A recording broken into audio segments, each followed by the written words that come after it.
सभी लोग अपने अपने नाम लिखते जाइए जो भी आए हैं प्रेजेंट करने यहाँ पे।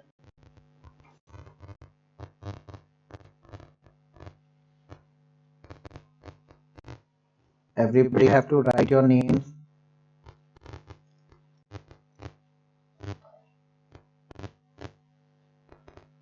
आवाज क्लियर आ रही है?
Okay, now we are starting the session. तो शुरू करते हैं। सभी लोग ये बताइए स्क्रीन पे विजिबिलिटी दिखाई दे रहा है और आवाज क्लियर है?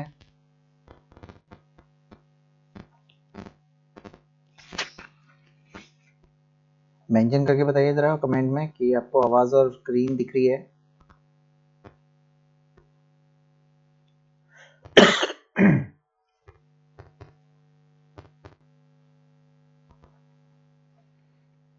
जल्दी रिप्लाई दीजिए कि आपको वॉइस और स्क्रीन विजिबल है।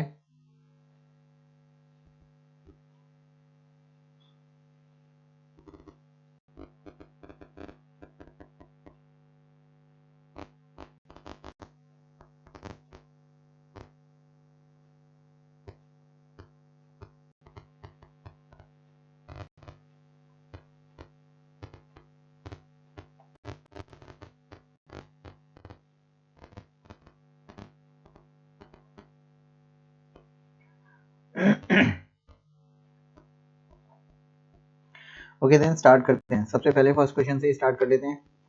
तो एमसीक्यू वाले क्वेश्चन को पहले करेंगे और जल्दी करेंगे, थोड़ा फास्ट ही। तो आपने एज यूजुअली कई बार तो मैंने भी कराया है और सर ने भी करा रखा है। तो जैसे ये पूछा गया एलसीएम, किसी को कोई प्रॉब्लम आ रही हो तो बता देना, स्क्रीन पे विजिबिलिटी ना दिखाई दे रहा हो तो।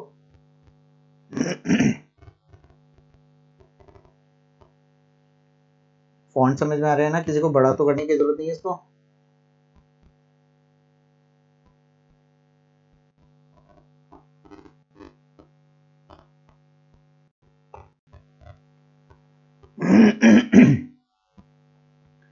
ओके तो स्टार्ट कर रहे हैं यहाँ से। फर्स्ट वाले क्वेश्चन में आपने ऑलरेडी पहले से कर रखा है, तो एलसीएम वाला, एलसीएम ऑफ 42 एंड 15, जिसका एलसीएम कितना दिया है 210। यानी एक फॉर्मूला आपने पढ़ा होगा, एलसीएम को अगर मैं एचसीएफ से मल्टीप्लाई करूं तो आपके पास क्या आ जाएगा, तो प्रोडक्ट ऑफ नंबर के बराबर आता है, ए इंटू बी के बराबर। यानी एक फॉर्मूला याद रख लेना, HCF into LCM is equal to the product of number. तो एलसीएम ऑलरेडी आपके पास गिवन है, किस किस का, 42 का और 15 का है। एलसीएम कितना दिया हुआ है 210, और इंटू एचसीएफ की वैल्यू कितनी है फाइंड आउट करनी है आपको। HCF that is equal to क्या है, प्रोडक्ट ऑफ द नंबर। और नंबर्स कौन कौन से थे जिसका हमने एलसीएम और एचसीएफ निकाला था, दैट इज 42 और 15। तो एचसीएफ अगर आपको निकालना है, एचसीएफ की वैल्यू कैसे निकालेंगे, अब ये जो 210 है इसको आपको क्या करना है, डिवाइड में मूव करा देना है।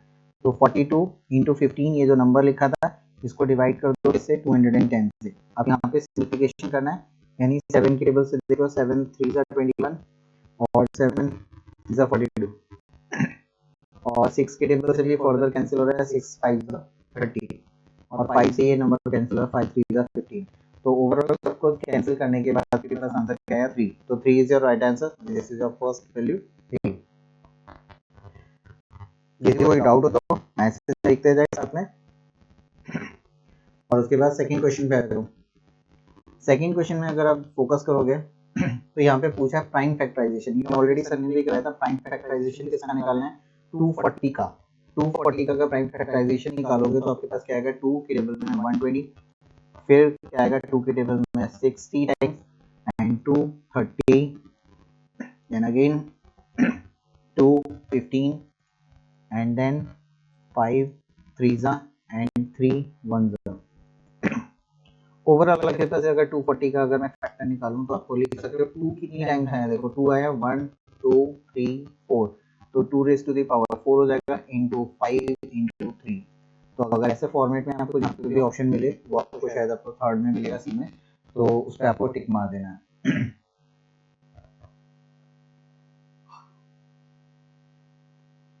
अच्छा, आवाज में प्रॉब्लम आ रही है? अब क्लियर आ रही है क्या? सभी को साउंड क्लियरली समझ में आ रहा है?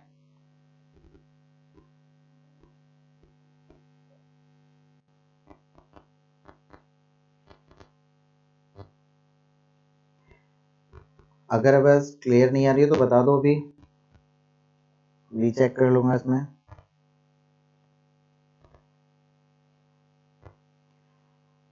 और उसके बाद लिखा है product of the quadratic polynomial. एक क्वाड्रेटिक पॉलिनोमियल आपके पास दिया हुआ है और वो है कुछ ऐसे करके 6x² माइनस 7x प्लस 5। तो आपको ये बताना है इसका प्रोडक्ट ऑफ जीरो क्या आएगा। प्रोडक्ट ऑफ जीरो, सिर्फ आपको ये पूछा गया कि प्रोडक्ट ऑफ जीरो क्या आएगा, प्रोडक्ट ऑफ जीरो। और प्रोडक्ट ऑफ जीरो को हम कैसे लेते हैं? That is equal to alpha beta. Product का मतलब मल्टीप्लाइड करते हैं।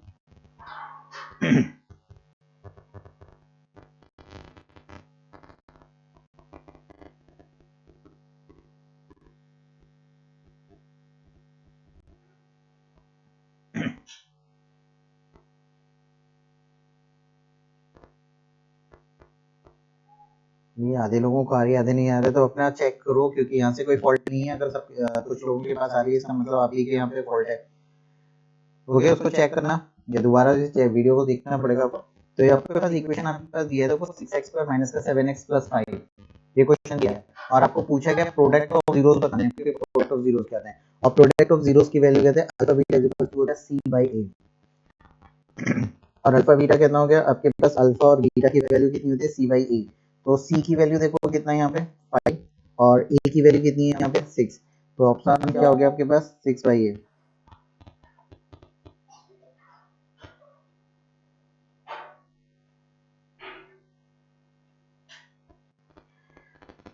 सानू, ये सानू को मैसेज कर दो यार, कोई तो ऑन ही नहीं हो रहा होगा शायद।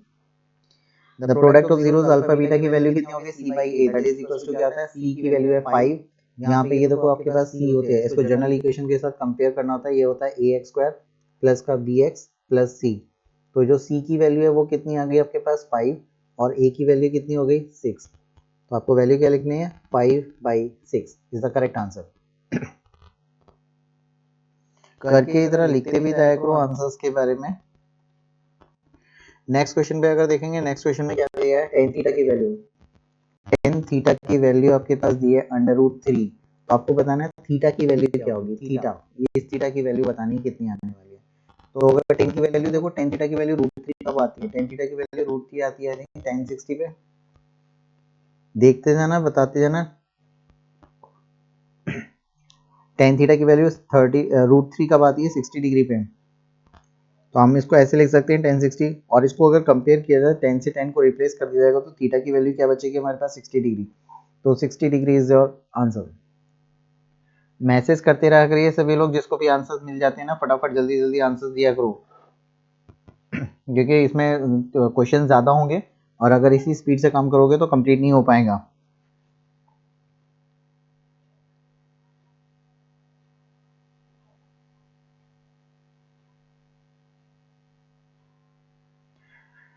Okay, move to the second question. अपनी तरफ से चेक करो भाई, आवाज़ यहाँ से क्लियर है? अगर कुछ बच्चों के पास आवाज़ आ रही है तो इसका मतलब सही आ रही है।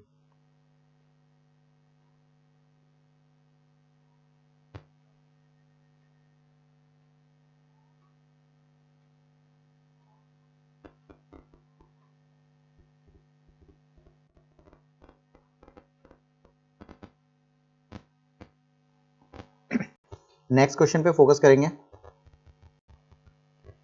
देखो नेक्स्ट क्वेश्चन आपका, जिसको भी डाउट हो ना क्वेश्चन में बताते जाइएगा। यहाँ पे लिखा है इफ द टेंजेंट, यानी एक सर्कल है आपके पास। अब सर्कल के बाहर पे एक पॉइंट लिया हुआ है और उस पॉइंट का नाम दे दिया हमने कुछ ए, और यहाँ से फिर एक टेंजेंट ड्रॉ की जाती है सर्कल के ऊपर। यानी सर्कल के ऊपर आपको टेंजेंट ड्रॉ करना है। टेंजेंट मतलब जो टच करके जा रही हो, ऐसे करके कुछ लाइंस जा रही हैं और यहाँ पे ये सेंटर है सर्कल का। और अगर मैं इस टेंजेंट को इससे ज्वाइन कर दूं यहाँ पे, तो यहाँ पे एक 90 का एंगल बनेगा, यहाँ पे भी 90 का एंगल बनेगा। यानी इस पॉइंट्स के नाम जरूर लिखते जाइएगा, पी एंड क्यू, और सेंटर में क्या चीज है, ओ।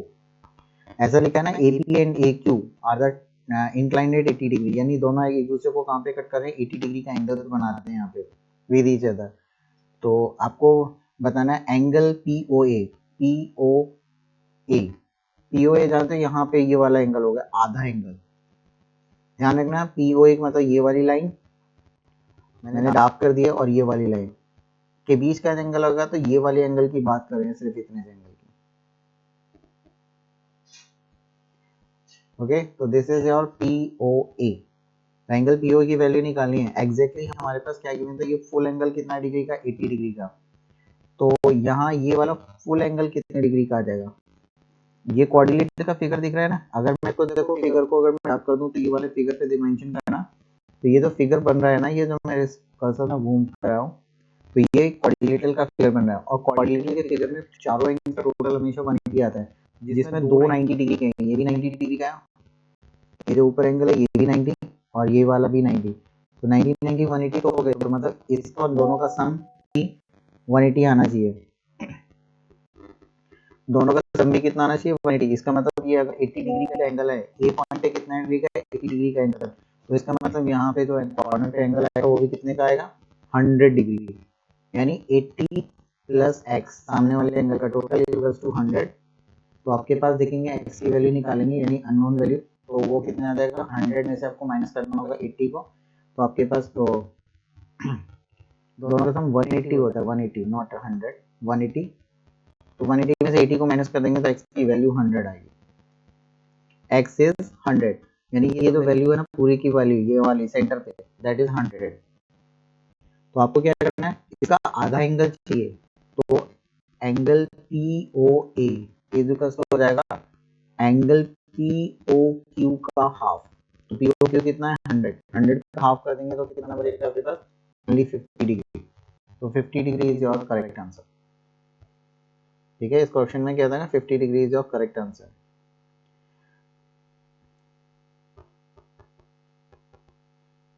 नेक्स्ट क्वेश्चन पे मूव करते हैं, 7th वाले में।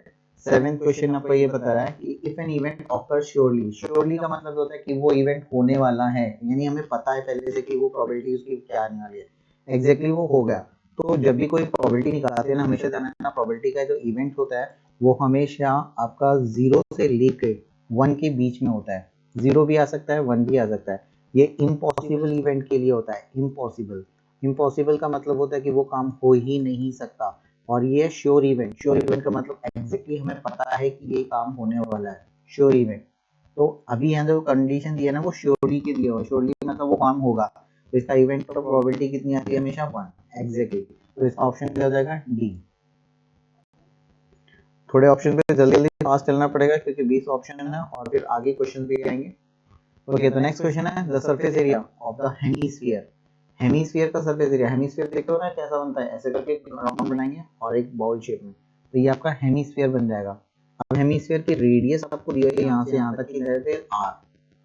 फिर आपको बताना है इसका total surface area of hemisphere कितना आएगा, total surface area of hemisphere.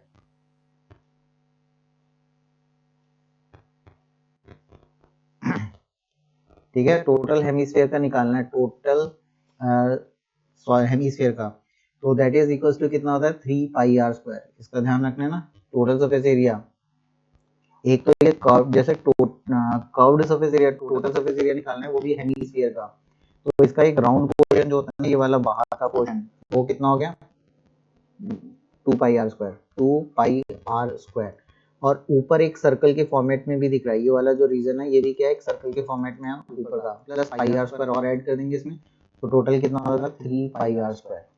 तो 3 पाई r square is your answer.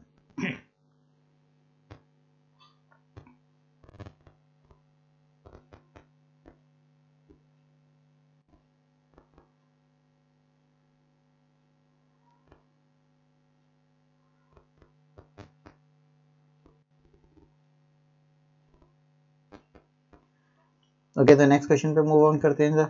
फिर नेक्स्ट क्वेश्चन में बोला the distance between the point, एक पॉइंट आपके पास ये है 3,2 और एक और पॉइंट है यहाँ पे कहीं दूर पे दैट इज 1,4। ठीक है, अब इनके बीच की क्या निकालनी है आपको, डिस्टेंस निकालनी है, the distance between these two point. तो अगर आपको पॉइंट के बीच की डिस्टेंस निकालनी होती है तो फॉर्मूला क्या, इस पॉइंट का नेमिंग जरूर कर लिया करो, वैसे ऑप्शन में कोई जरूरत नहीं पड़ेगी, लिखा करो A B is equal to क्या होता है अंडर रूट में, फॉर्मूला पहले लिखना है x2 माइनस x1 का होल स्क्वायर और same plus y2 minus y1 का होल स्क्वायर। तो अगर इसको देखेंगे तो यहाँ पे क्या आएगा, अंडर रूट के अंदर x2 की वैल्यू देखो क्या है, चाहो तो आप इसमें से इसको माइनस कर दो या 1 में से माइनस कर दो, एक ही फर्क है, कोई बात नहीं होगा, लेकिन हम कहते हैं 1 माइनस 3 का होल स्क्वायर प्लस 4 माइनस 2 का होल स्क्वायर। अब इसको सिंप्लीफाई करेंगे तो आपके पास वैल्यू क्या आ गई, 1 माइनस 3 इज माइनस 2 का स्क्वायर और प्लस 4 माइनस 2 इज 2 का स्क्वायर। तो अब देखेंगे तो अंडर रूट के अंदर क्या आ जाएगा, 2 माइनस 2 का भी स्क्वायर 4 और 2 का भी स्क्वायर 4, 4 प्लस 4 कितना हो गया अंडर रूट 8, और अंडर रूट 8 को अगर आप 8 के फैक्टर कर दोगे, 8 के यहाँ से देखना 8 के भी फैक्टर कर दोगे तो 2 4 जा 2 2 जा और 2 1 जा, तो आपके पास एक पेयर बन के तैयार हो जाएगा और एक रूट के बाहर यानी 2 root 2, this is our answer 2 root 2। सभी लोग आंसर मेंशन करते रहा करिए यहाँ पे। ओके वेरी गुड, जिसने भी आंसर दिया है बहुत अच्छी बात है। अब नेक्स्ट क्वेश्चन पे मूव करते हैं, यानी if one root of any quadratic equation, यानी एक क्वाड्रेटिक इक्वेशन आपके पास दिया है 4x स्क्वायर प्लस का 4kx माइनस का 5 इक्वल्स टू 0। ठीक है, ये वाली इक्वेशन आपके पास दी है, आपको पूछा है then one root of the quadratic equation then find the value of one of the quadratic equation is blank, छूट गया कुछ मिसिंग हो गया, चलिए देखते हैं अभी।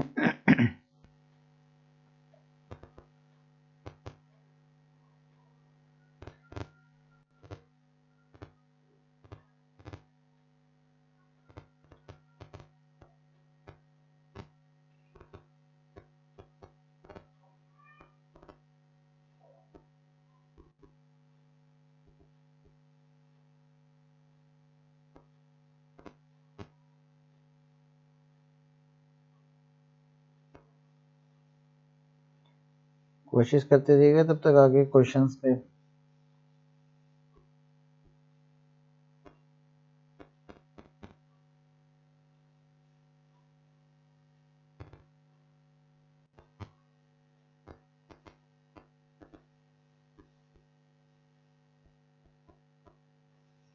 ओके 1/2 दिया हुआ है, यानी ये इक्वेशन आपके पास क्या है 4x स्क्वायर प्लस का 4kx माइनस का 5 इक्वल्स टू 0, और इसमें से एक रूट, जो एक रूट का मतलब एक अल्फा की वैल्यू आपको दी है 1/2।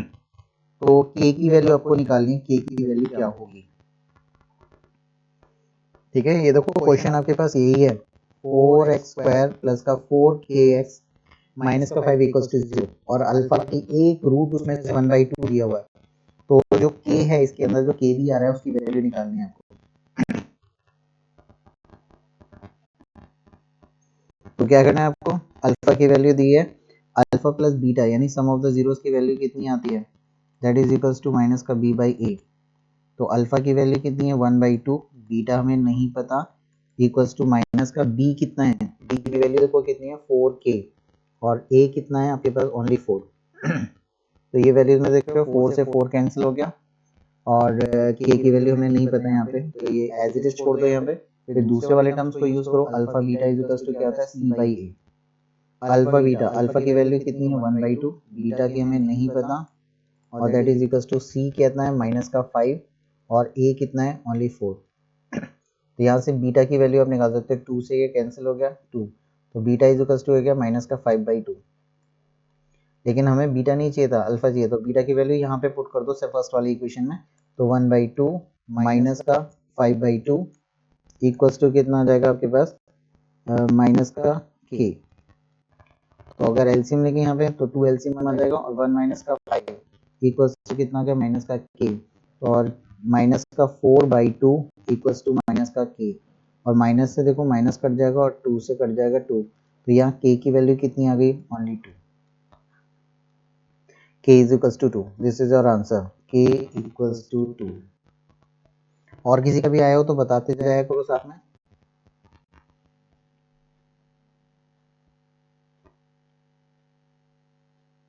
ओके फाइन, k की वैल्यू 2 आ गई। नेक्स्ट क्वेश्चन में आपके पास है तो यहाँ पे प्रूफ करने के लिए दिया हुआ है शायद, नहीं इसमें वैल्यूज निकालनी है आपको।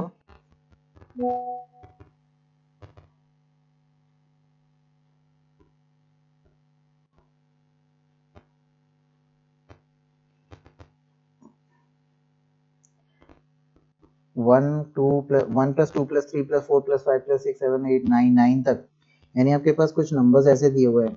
ये क्वेश्चन है, वन से स्टार्टिंग किया है, 1 plus 2 plus 3 plus 4 plus 5 plus 6 plus 7 plus 8 plus 9। इसका आपको सम निकालना है, इसका सम कितना आने वाला है।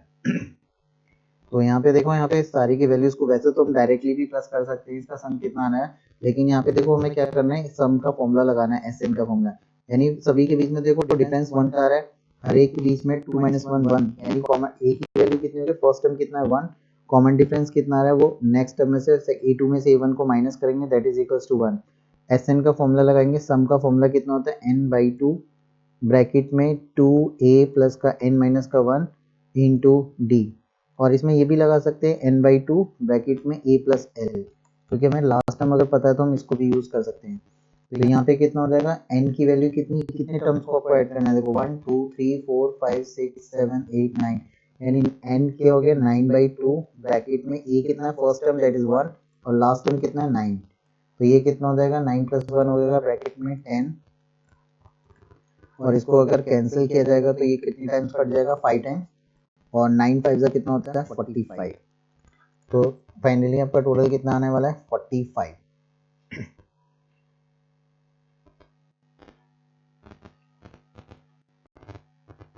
आंसर बताते रहिएगा सभी लोग, आंसर्स पे फोकस किया करो। Only 3 is present here, very good, अच्छा सीक्वेंस है। कितने एक्टिव हो पढ़ाई के लिए दिख गया।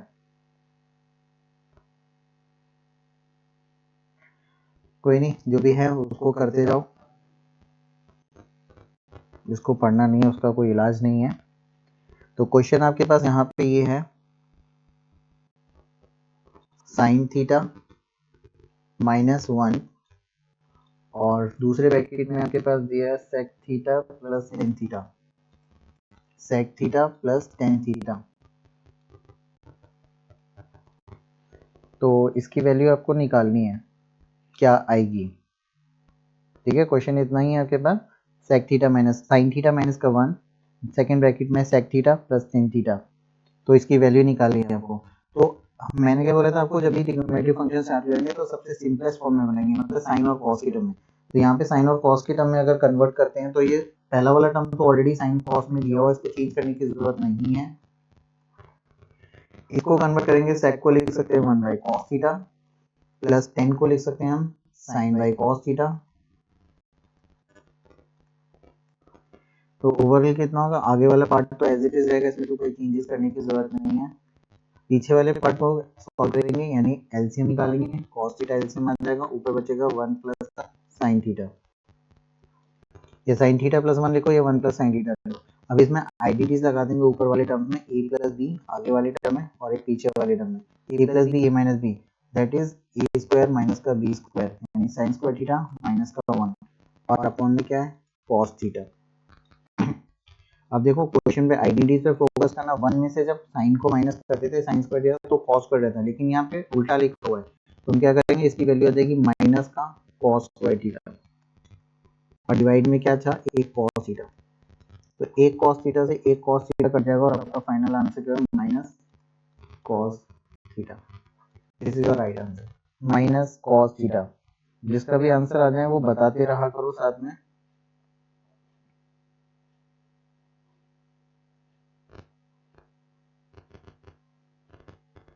ठीक है, माइनस का साइन भी देख लेना, माइनस का भी साइन आ रहा है, केवल cos थीटा से काम नहीं चलेगा।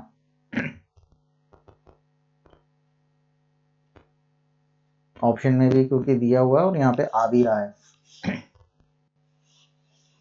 ओके, तो नेक्स्ट क्वेश्चन पे मूव करते हैं।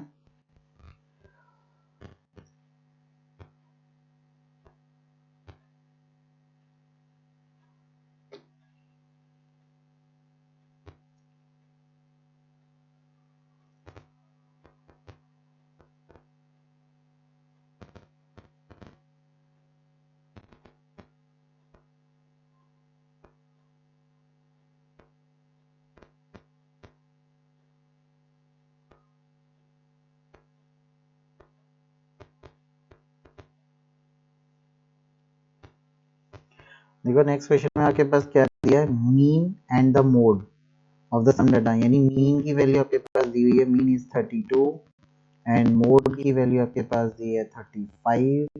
आपको मीडियन की वैल्यू बतानी है कि मीडियन कितना आने वाला है। ठीक है, इसका एक फॉर्मूला आपने पढ़ा होगा, मोड जो होता है ना, मोड इज इक्वल्स टू होता है 3 मीडियन माइनस 2 मीन। तो इसमें आपको वैल्यू पुट कर देनी है और आपको वैल्यूज निकल आएगा यहाँ पे। तो मीन की, मीडियन की, सभी की वैल्यू पुट कर दो। मोड कितना दिया हुआ है, mode is 35 equals to 3 median is, median तो फाइंड आउट करना है, मीडियन को हम x मान लेते हैं, माइनस 2 मीन, मीन की वैल्यू दी है 32, तो ये हो जाएगा 3x माइनस 2 से मल्टीप्लाई करेंगे 64 और इधर कितना है 35, तो 35 में आपको 64 ऐड कर देना है, that is equals to 3x के बराबर हो जाएगा। 5 4 9 6 7 8 99 इक्वल्स टू 3x और x की वैल्यू निकालेंगे तो 99 को डिवाइड कर देंगे 3 से और ये हो जाएगा 33। तो आपके पास मीडियन की वैल्यू कितनी आ गई, 33। Median is 33।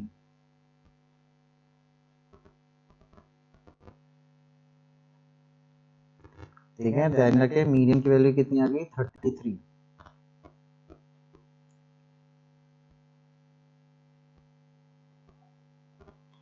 ओके, तो मूव करते हैं नेक्स्ट क्वेश्चन की तरफ विदाउट वेस्टिंग एनी टाइम। तो आगे देखते हैं।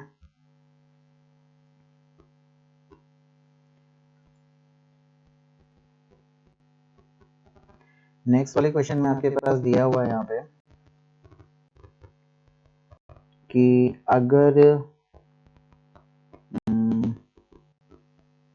ये तो हो गया मीडियन, कॉस थीटा की वैल्यू, अगर आपके पास दिया है कि कॉस थीटा की वैल्यू आपके पास है √3/2, तो कॉस 2 थीटा की वैल्यू कितनी होगी, कॉस 2 थीटा की वैल्यू क्या होगी निकालनी। क्वेश्चन पे फोकस करना, कॉस थीटा की वैल्यू कितनी दी है, √3/2, आपको निकालनी है कॉस 2 थीटा की वैल्यू। तो मैं सबसे पहले थीटा की वैल्यू निकालूँ, थीटा की वैल्यू, तो थीटा कैसे निकालेंगे, कॉस थीटा की वैल्यू √3/2 कब होती है, यानी कॉस की टेबल में √3/2 कब होती है, तो √3/2 30 डिग्री पे, कॉस 30 डिग्री पे, यानी थीटा की वैल्यू कितनी आ गई, 30 डिग्री। कंपैरिजन करके निकालेंगे थीटा की वैल्यू कितनी आएगी, ये जो थीटा है वो किसके बराबर हो जाएगा, 30 डिग्री के बराबर। अब cos 2 थीटा की वैल्यू निकालने के लिए आपको क्या करना होगा, इस थीटा की वैल्यू को यहाँ पुट करना होगा 2 और थीटा की जगह क्या रखना है 30, और ये हो जाएगा cos 60 डिग्री, और cos 60 की वैल्यू कितनी होती है 1/2, तो 1/2 इज योर राइट आंसर हो जाएगा।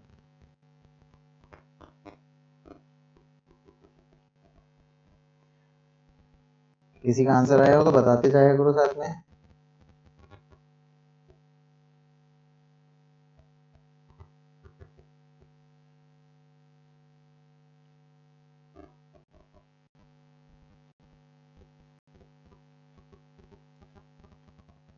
ओके, तो नेक्स्ट क्वेश्चन पे मूव करते हैं जरा।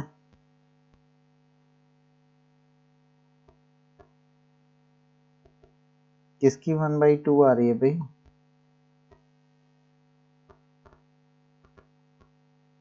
कौन से क्वेश्चन की बात कर रहे हो,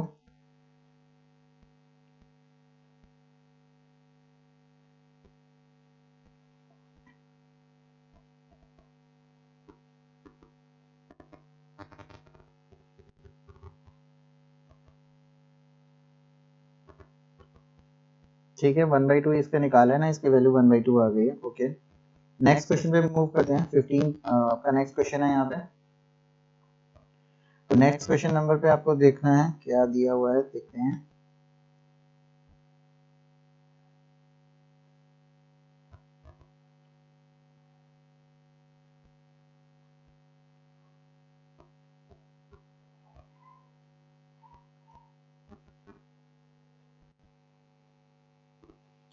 ओके, तो 15 क्वेश्चन में ऐसे लिखा है कि if two dies are toss together, if two dies are toss together, दो डाइज को अगर एक साथ आप डालते हो, दो डाइज को, then the probability of getting the sum of the numbers on the both the dice as done, यानी दोनों नंबर्स पे, यानी दो डाइस को अगर आप डालोगे तो पता है कितने सैंपल्स बनेंगे। एक डाइस को डालते हैं तो 1 2 3 4 5 6 बनते हैं, लेकिन दो डाइस को डालोगे तो ऐसे बनेंगे आपके सैंपल पे 1,1, यानी एक 1,1 आ सकता है, फिर 1,2 आ सकता है, फिर 1,3 आ सकता है, फिर 1,4 आएगा, 1,5 एंड 1,6, ऐसे करके ये 6 नंबर आ गए। ऐसे 2 के साथ भी आएंगे 2,1 2,2, लेकिन ये सारी चीजें एक ही बार बनानी पड़ेंगी आपको। 2,2 2,3 2,4 2,5 एंड 2,6। फिर ऐसे 3 के साथ भी आएगा 3,1 3,2 3,3 3,4 3,5 एंड 3,6।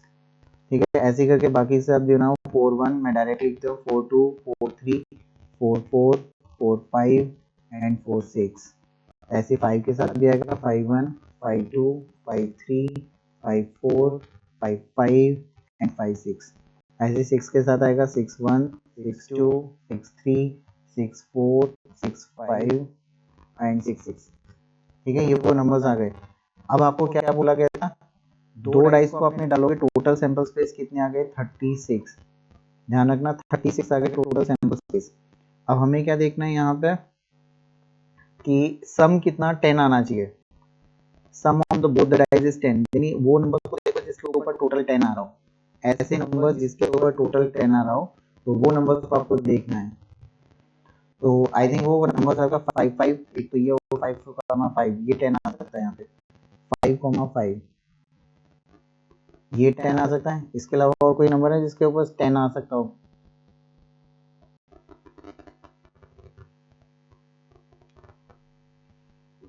जल्दी बताइए, जल्दी जल्दी गैस कीजिए, 10 कब आ सकता है टोटल? एक 4 और 6 का टोटल 10 आ रहा है, तो ऐसे 6 4 भी होगा, 6 में 4 6 4 भी कितना होता है 10 होता है।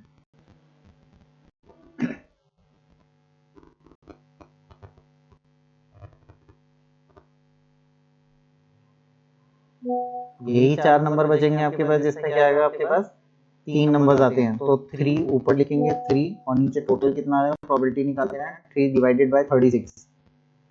3 डिवाइडेड बाय 36 प्रोबेबिलिटी जब भी निकालते हैं ना किसी इवेंट की, तो ऐसे करके निकालेंगे।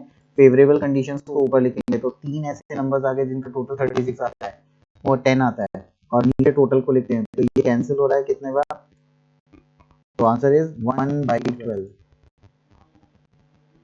तो 1/12 इज द राइट आंसर। ठीक है, 3 ऐसे नंबर्स आएंगे जिनका टोटल कितना आ रहा होगा 10।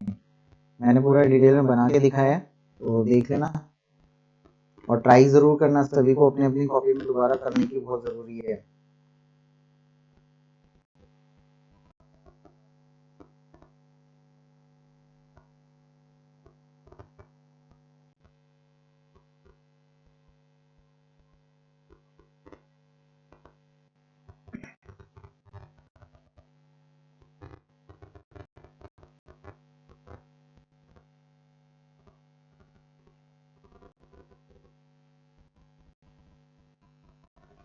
आपके पास 3 नंबर आएंगे 4 6 6 4 5 5, ऐसे 3 नंबर होंगे जिनका टोटल कितना आता होगा 10।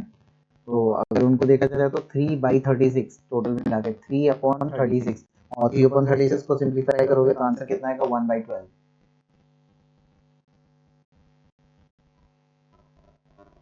ओके, तो मूव करते हैं नेक्स्ट क्वेश्चन की तरफ।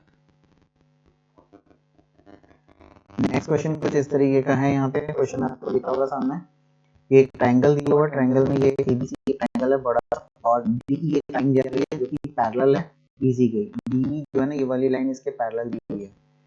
तो आपको बाकी सारी वैल्यू है, एडी की वैल्यू 2.2 सेंटीमीटर दी हुआ है, ये वाली वैल्यू 3.3 1.8, और आपको ईसी मेजर करने के लिए बोला ये वैल्यू।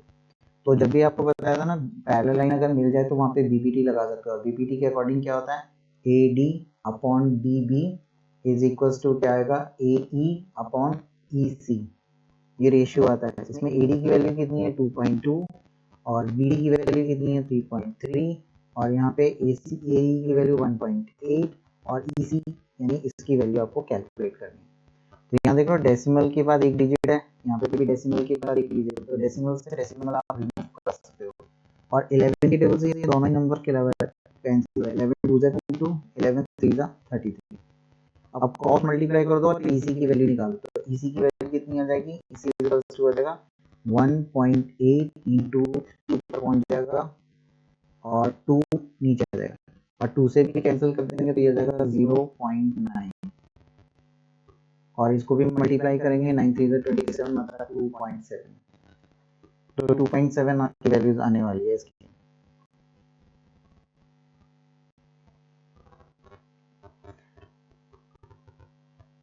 हो गया होगा, नेक्स्ट क्वेश्चन पे मूव कर रहे हैं हम लोग।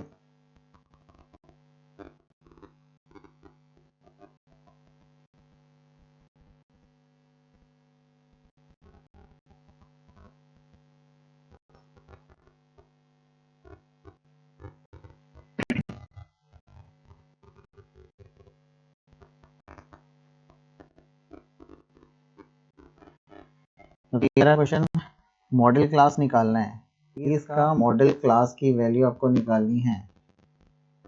तो सभी लोग जरा ट्राई करो अपने अपनी कॉपी में, जो बताओ मॉडल क्लास इसका कितना आने वाला है।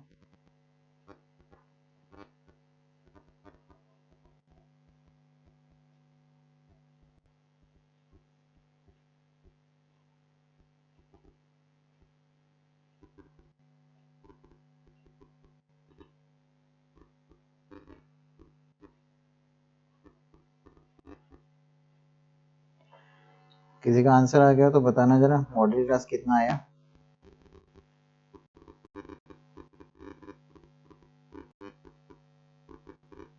यानी इसकी सबसे हाईएस्ट फ्रीक्वेंसी देखोगे तो आपके पास मिल जाएगा 40 to 50। हाईएस्ट फ्रीक्वेंसी का फोकस करना, इसकी सबसे ज्यादा रिपीटेशन किसका हो रहा है, 8 का, तो 8 में मॉडल क्लास आपके पास ये होगी, यानी 40 to 50, 40 to 50 ये आपकी मॉडल क्लास कहलाता है। This is a model class,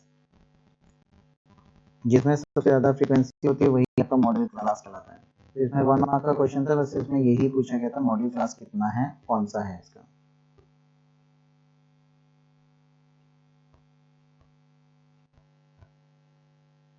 answer देना भूल जाते हो क्या?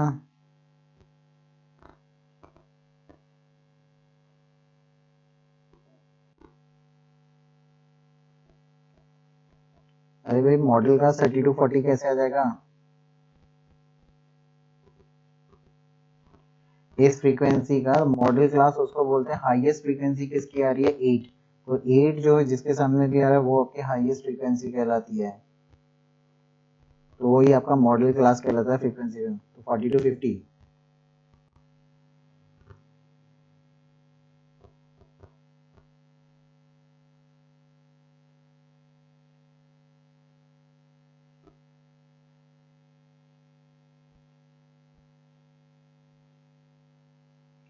ओके, तो नेक्स्ट क्वेश्चन पे मूव करते हैं जरा। नेक्स्ट क्वेश्चन, देखो टाइम भी ऐसे निकल जाएगा, पता भी नहीं चलेगा। नेक्स्ट क्वेश्चन आपके पास है,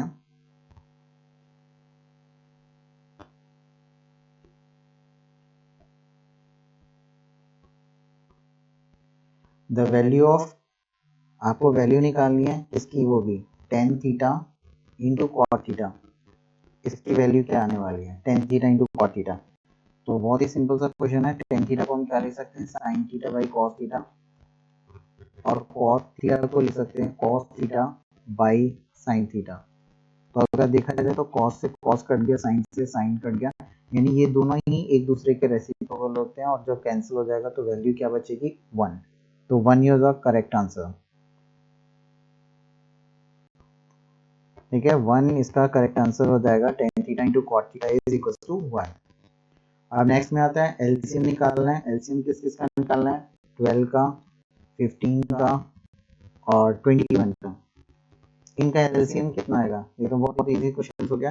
एलसीएम निकालते हैं जैसे नॉर्मली निकालते हैं, चाहे फैक्टर मेथड से निकालो, चाहे कोई से मेथड से निकाल दो।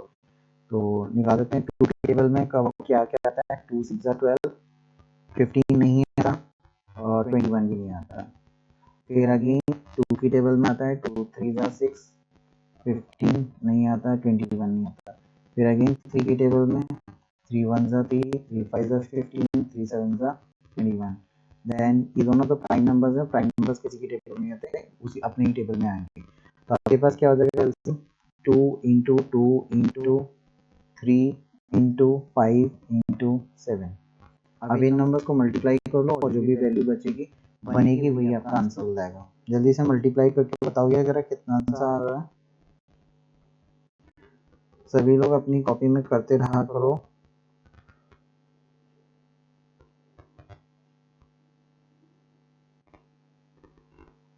आई थिंक 420 आना चाहिए। तो 420 जिसका आ रहा है उसका सही आंसर होगा।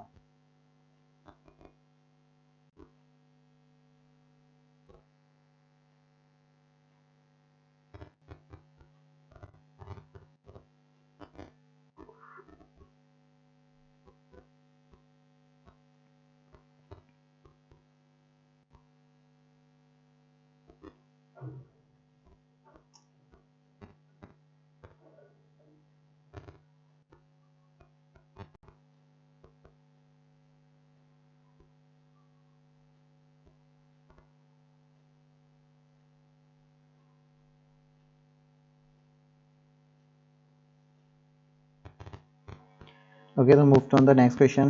नेक्स्ट क्वेश्चन में आपके पास क्या दिया हुआ है, और ये लास्ट क्वेश्चन ऑप्शन वाला होगा, इसके बाद आपके क्वेश्चन स्टार्ट हो जाएंगे।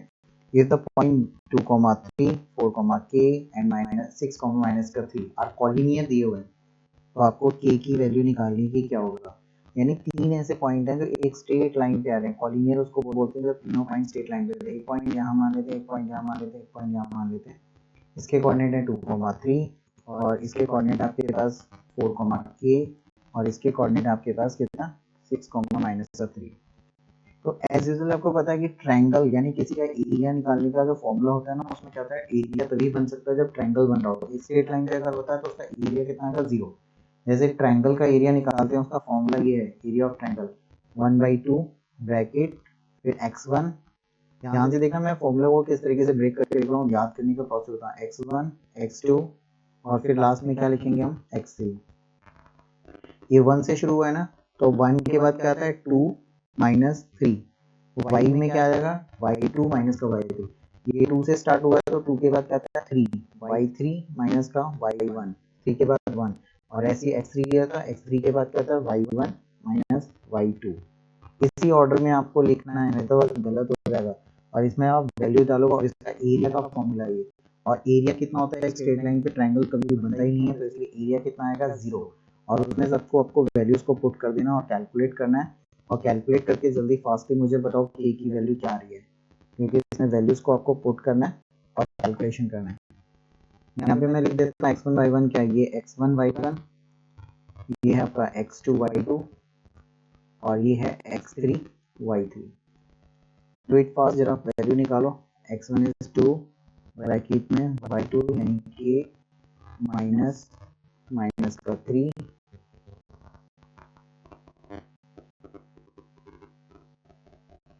और फिर प्लस का x2 यानी 4 ब्रैकेट में y3 माइनस का 3 माइनस 3 प्लस का x3 की वैल्यू है 6 ब्रैकेट y1 यानी 3 माइनस y2 इज k। अब इसको सिंप्लीफाई करके जल्दी फास्ट वैल्यू निकालो तो जरा कितनी आती है। ये जो बाहर जो 1/2 ये डिनोमिनेटर में 2 लिखा हुआ है, ये तो इधर मल्टीप्लाइड में होगा और ये 0 हो जाएगा, तो इससे तो कोई फर्क नहीं पड़ेगा। बाकी आपको सॉल्व करना है ब्रैकेट के अंदर का। तो यहाँ आ जाएगा 2 फिर ब्रैकेट के अंदर क्या है k प्लस 3 प्लस का 4 फिर ब्रैकेट में -3 माइनस का 6 प्लस का 6 फिर ब्रैकेट में 3 माइनस का k।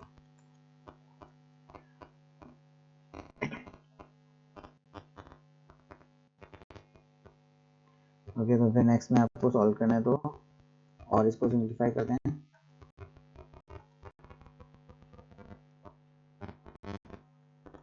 तो कितना आएगा 2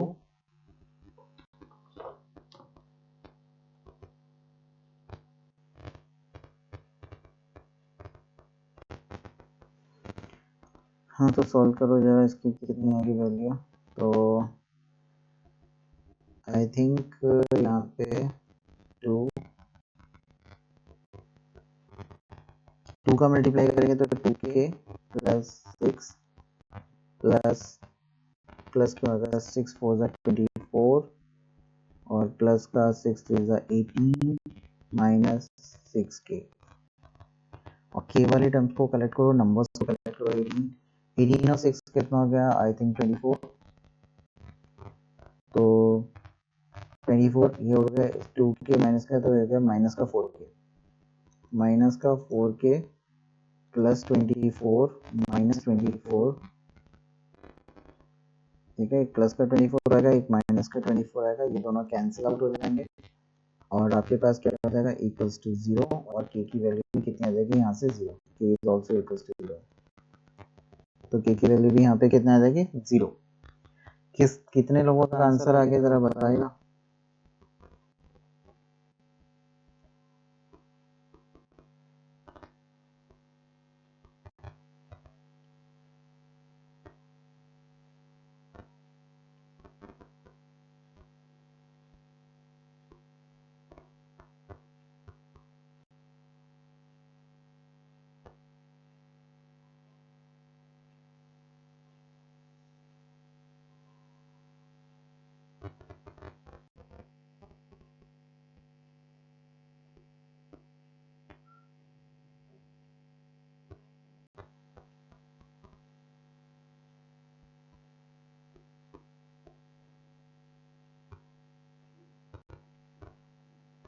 ओके, तो ये सारे जितने भी क्वेश्चन थे वो एमसीक्यू वाले थे क्वेश्चंस। वैसे अब जो मेन क्वेश्चंस आपके यहाँ से स्टार्ट होने वाले हैं तो उन पे जरा फोकस करना।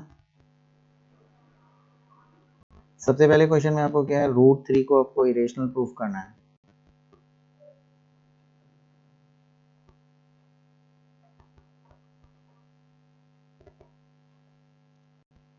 ठीक है, तो नेक्स्ट क्वेश्चन आपके पास है कि प्रूफ करना है कि √3 क्या है, एक इरेशनल नंबर है।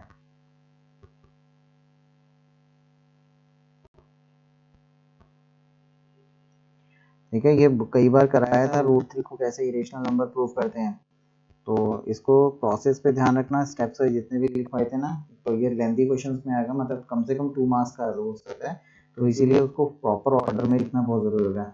तो हमें जब भी प्रूफ करना होता है ना, इस क्वेश्चन को प्रूफ करने के लिए कि आपको प्रूफ करना है let √3 is an irrational number, तो रिवर्स ऑर्डर में हम लेके चलेंगे, ये एज्यूम करके चलेंगे कि √3 क्या एक रेशनल नंबर है, कि √3 इज अ रेशनल नंबर।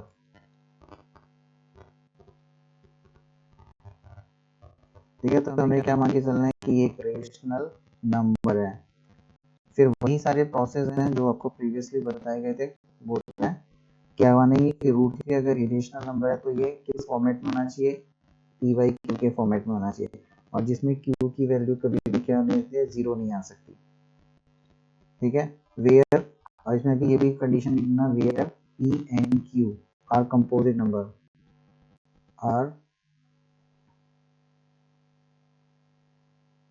को प्राइम नंबर, मतलब प्राइम नंबर्स होते हैं, मतलब इनके P are Q are composite में तो मोर देन फैक्टर रहते हैं, प्राइम नंबर बोल सकते हो, जिसको हम को प्राइम भी बोलते हैं, 1 के अलावा कोई फैक्टर नहीं आना चाहिए इसमें, को प्राइम नंबर, यानी no other common factor other than 1। ध्यान रखना है इसमें क्या लिखेंगे, no common factor other than 1 के अलावा कोई भी कॉमन फैक्टर नहीं आना चाहिए। फिर क्या करेंगे, स्क्वायरिंग बोथ साइड,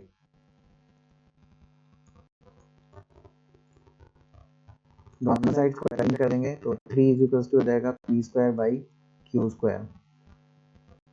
इसको हम ऐसे भी लिख सकते हैं, q² is equals to p² by 3। तो एक्चुअली में ये क्या हो जाएगा, इफ कंडीशंस लगा देंगे, इफ p² इज डिविजिबल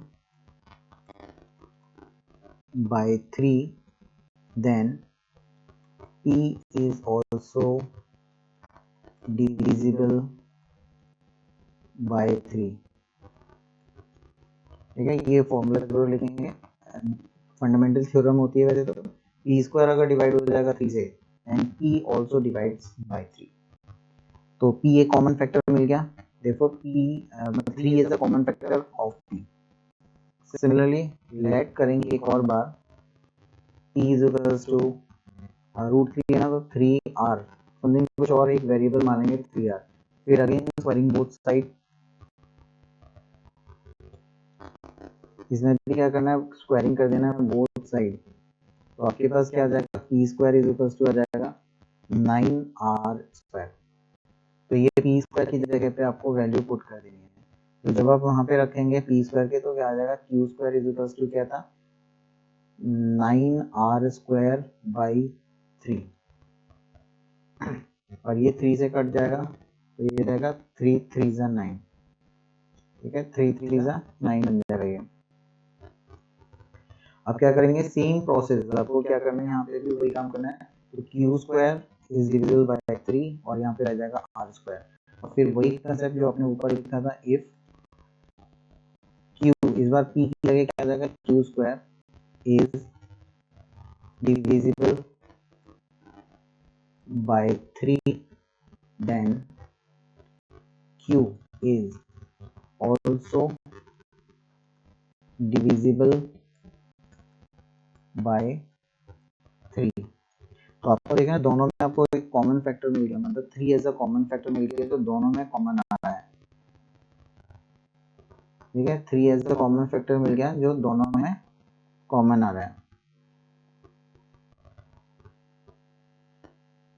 तो जो कि नहीं आना चाहिए लेकिन आ रहा है, तो इसका मतलब क्या हुआ कि हमारे पास एज अ कॉमन फैक्टर मिल गया, तो द कॉन्ट्रडिक्शन अराइजेस, इससे स्टार्ट कर देंगे, हियर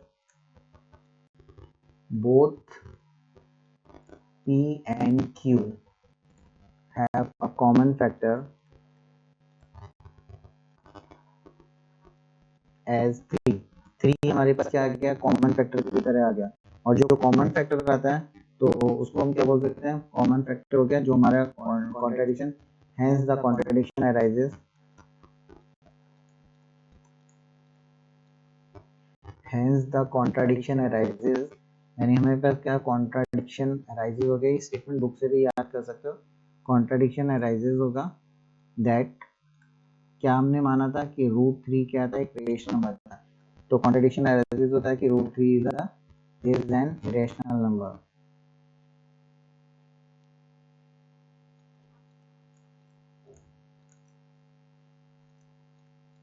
ओके, तो ये फॉर्मेट होना चाहिए, आपको लिखने का प्रोसेस होना चाहिए, उसमें थोड़ा बहुत आप अपनी तरफ से ऐड कर सकते हो स्टेटमेंट्स को वगैरह, लेकिन इसी फॉर्मेट में आपको थोड़ा यूज करना पड़ेगा, लिखना होगा, ठीक है, इसमें ध्यान रखना बुक से भी यूज कर लेना, नहीं तो ओवरऑल इतना काफी होता है जो उसमें हमने बताया आपको।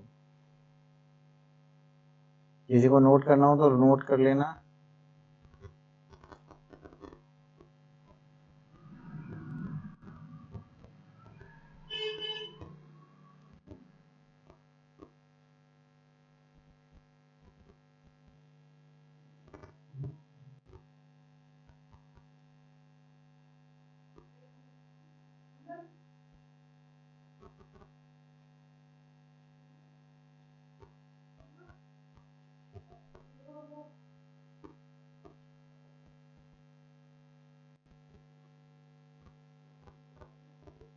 ओके, तो मूव करते हैं नेक्स्ट क्वेश्चन पे, देख लिया होगा सभी ने।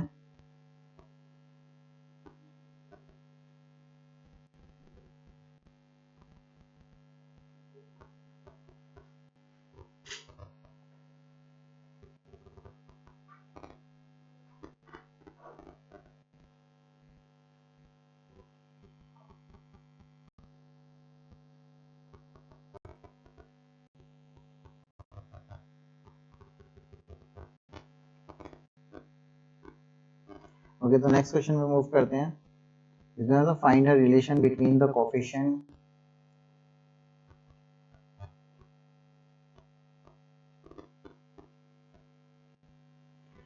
तो आपको एक रिलेशन फाइंड आउट करना है between the zeros and coefficient of quadratic polynomial, और वो क्वाड्रेटिक पॉलिनोमियल है x स्क्वायर माइनस 3।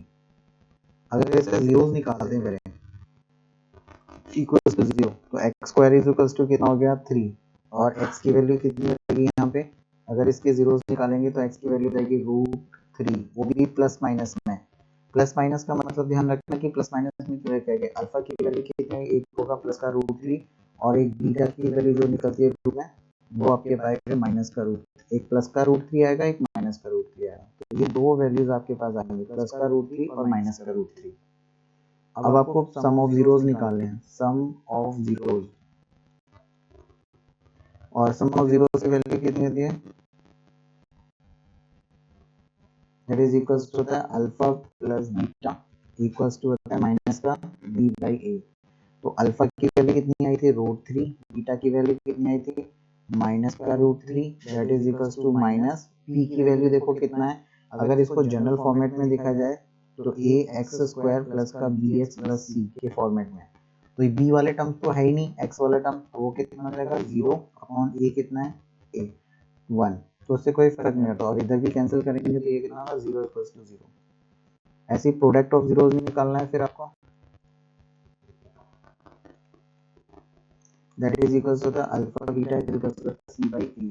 तो अल्फा की वैल्यू कितनी है रूट 3, बीटा की वैल्यू कितनी है माइनस का root 3, that is equals to c की वैल्यू कितनी है यहाँ पे, c इज माइनस का 3 और 1, तो माइनस रूट 3 और माइनस रूट 3 का मल्टीप्लाई करेंगे, माइनस का 3 इक्वल्स टू माइनस 3, तो ये वेरीफाइड हो जाएगा, यानी रिलेशन का sum of zeros and product of zeros.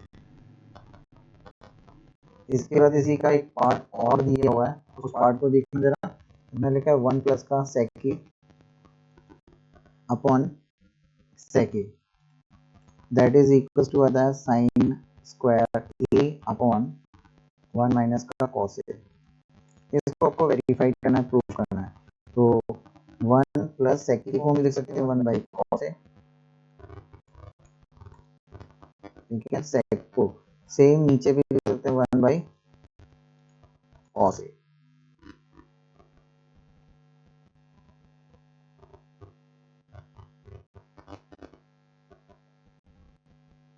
ठीक है, ये वैल्यूज को ध्यान से देखना।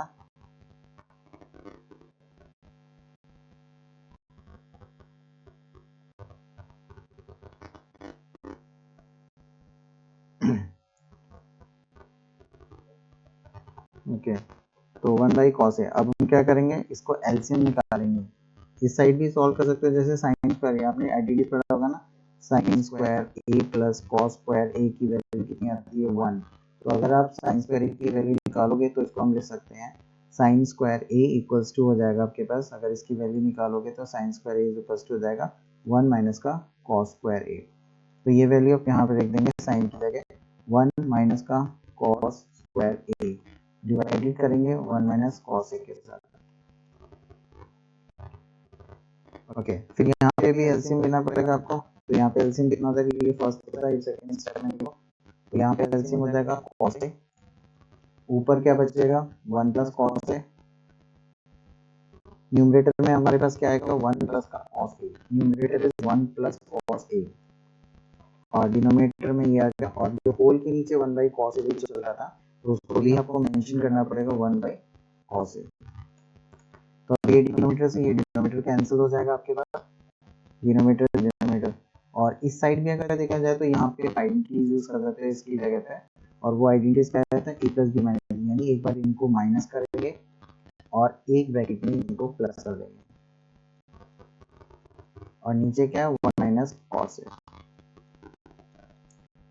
अब इस होल टर्म से ये टर्म काट गया, तो यहाँ पे भी 1 प्लस कॉस से बचा था, और इधर क्या है 1 प्लस कॉस हो गया, हेंस प्रूव्ड।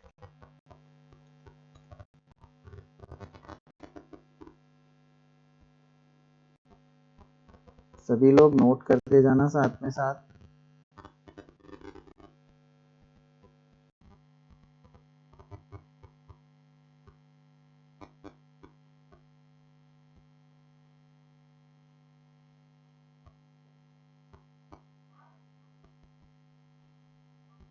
सभी लोग नोट करते रहना साथ में ही।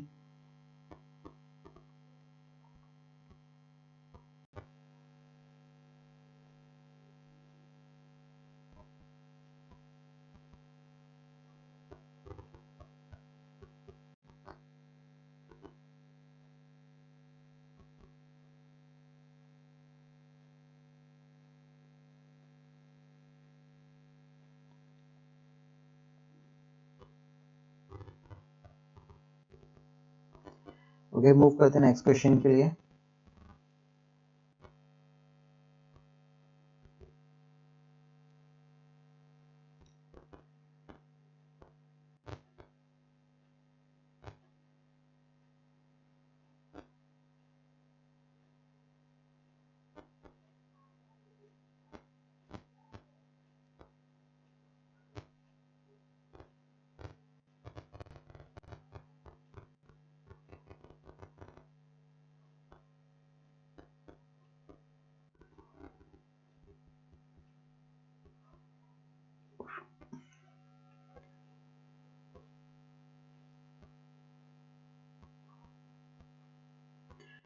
तो नेक्स्ट क्वेश्चन पे मूव करते हैं और इसमें देखिए कैलकुलेट द क्लास मार्क्स निकालने पड़ेंगे मीन निकालने के लिए।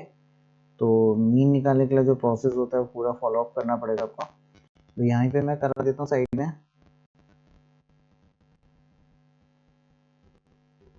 तो मीन निकालने के आपके पास फॉर्मूला क्या आता है? सबसे सिंपल फॉर्मूला आता है sigma F I X I upon sigma F I. इसका यूज करेंगे। मीन का फॉर्मूला जो होता है that is equal to sigma F I X I divided by sigma F I. ठीक है, ये होता है मीन का, यानी एफ आई आपको एफ आई एक्स आई निकालना है। ये क्या है आपके पास? F I. तो सबसे पहले आपको क्या निकालना पड़ेगा? एक्स आई की वैल्यू निकालनी होगी, एक्स आई। और एक्स आई कैसे निकालते हैं? तो क्लास इंटरवल्स होते हैं, उन दोनों को ऐड करो, हाफ करो। तो 0 प्लस 10 का 10 हो जाएगा। 10 का हाफ कितना आने वाला है? 5। और उसके बाद नेक्स्ट वाला जो नंबर आने वाला है वो आएगा 15, फिर नेक्स्ट 25। यानी इंटरवल जितना गैप होता है ना उतना ऐड करते चले जाओ। तो इस तरीके से आपके पास ये बन के चला जाएगा 45 एंड 55। ये आपकी एक्स आई आ गई। अब आपको क्या ना sigma X I F I X I का निकालना, मल्टीप्लाई। क्या निकालना है? Sigma F I X I, यानी इसको और इसको मल्टीप्लाई करते चले जाओ। 7 5 35। तो फर्स्ट वैल्यू कितनी आ गई आपके पास? 35। दूसरी वैल्यू कितनी आ जाएगी? 75। Then move on 200, then move on 455, और उसके बाद 900, एंड उसके बाद 385। हमें क्या करना है? इसका सम निकालना है। इसका सम चाहिए, फ्रीक्वेंसी का सम चाहिए, दो चीजों का सम चाहिए होता है। तो यहाँ पे इसका टोटल करोगे, फ्रीक्वेंसी का आई थिंक ये 60 आ रहा होगा, और इसका टोटल जब आप करोगे तो आपके पास आएगा 2050। तो हमें दो टोटल की जरूरत पड़ती है, एक ये टोटल की जरूरत पड़ेगी और एक ये टोटल की जरूरत पड़ेगी इस में। तो ये दोनों टोटल्स को हम यहाँ पे रख देंगे, तो आपके पास हो जाएगा 2050 को डिवाइड करना है किससे? 60 से। तो आपके पास अप्रॉक्स आंसर आ जाएगा 34.17। कैलकुलेट करना सभी लोग, डायरेक्टली मत लिख देना, कैलकुलेशन करके ही लिखना आंसर।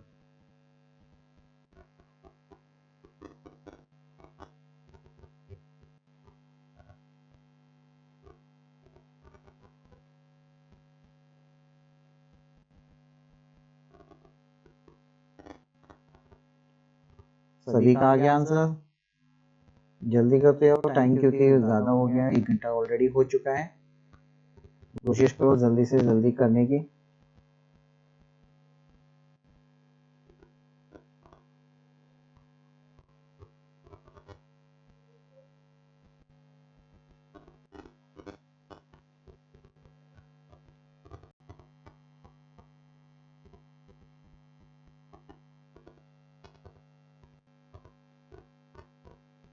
ओके, तो आई थिंक लिख लिया होगा सभी ने। तो आगे मूव करते हैं नेक्स्ट क्वेश्चन की तरफ। अब जो नेक्स्ट क्वेश्चन है उसमें लिखा है कि दो क्यूब्स हैं जिनका वॉल्यूम है 1331। ठीक है, ईच का, यानी एक क्यूब का फिगर बना दिया इस तरीके का। एक फर्स्ट क्यूब हो गया, और इसी के बगल में एक और क्यूब रखा हुआ है ऐसे करके। अब ये जो क्यूब दो दिख रहे हैं ना, हर एक का एक क्यूब का, यानी volume of first each cube, वो आपके पास कितना दिया है? 1331 सेंटीमीटर क्यूब। तो अगर एक का वॉल्यूम निकालोगे, वॉल्यूम ऑफ वॉल्यूम से आप साइड नहीं निकाल सकते हो, क्योंकि वॉल्यूम का फॉर्मूला क्या होता है? वॉल्यूम का फॉर्मूला होता है एल क्यूब। तो वॉल्यूम कितना है? 1331 इक्वल टू एल क्यूब। और एल की वैल्यू निकालोगे तो क्या करना पड़ेगा? इससे क्यूब रूट लगा देंगे। ध्यान रखना, आपके क्यूब रूट लगे 1331, और आई थिंक ये 11 का क्यूब होना चाहिए। क्या ये 11 का क्यूब है? जरा चेक करके बताइए जरा।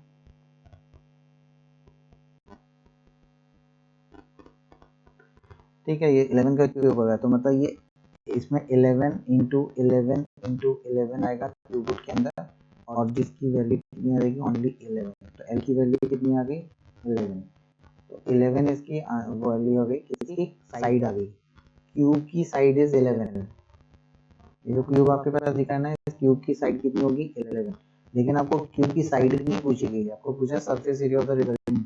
अब ये फिगर किसका बन गया, क्यूबॉइड का बन गया। पहले वो क्यूब बेशक था, लेकिन दो क्यूब को जब हम आपस में ज्वाइन करेंगे तो ये बन जाएगा क्यूबॉइड का फिगर।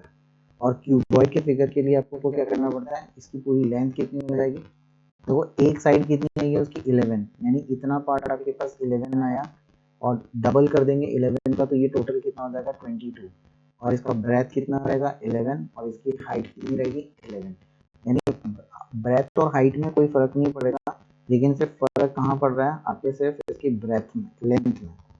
अब इसका सरफेस एरिया निकालने का फॉर्मूला क्या होता है, surface area of a cuboid.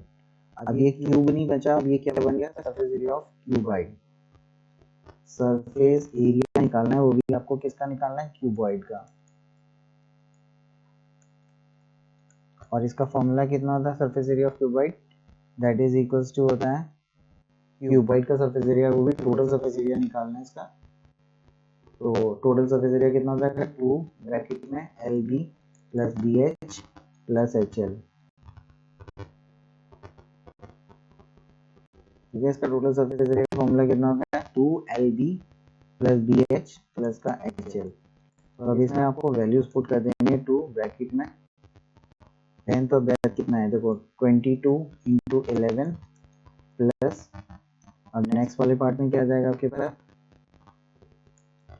11 into 11 plus 11 into 22।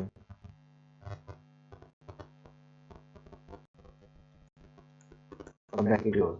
इन सबको आपको सॉल्व कर लेना है, और आपके पास टोटल सरफेस एरिया आ जाएगा क्यूबॉइड का। और वो कितना आने वाला है आपके पास, अगर देखा जाए तो 2, इधर ही करता हूँ, 2 ब्रैकेट में, तो 11 2 22। ठीक है, तो पहले करेंगे 11 का मल्टीप्लाई 11 इंटू 22, 242 आता है पर समथिंग, 242 प्लस 121 प्लस 242, और इसको क्लोज करेंगे, फिर 2, फिर ब्रैकेट में इन सभी को ऐड कर देंगे, 242 प्लस 121 प्लस, और 121 के बाद यहाँ पे कितना आ जाएगा, कहाँ मूव कर गया,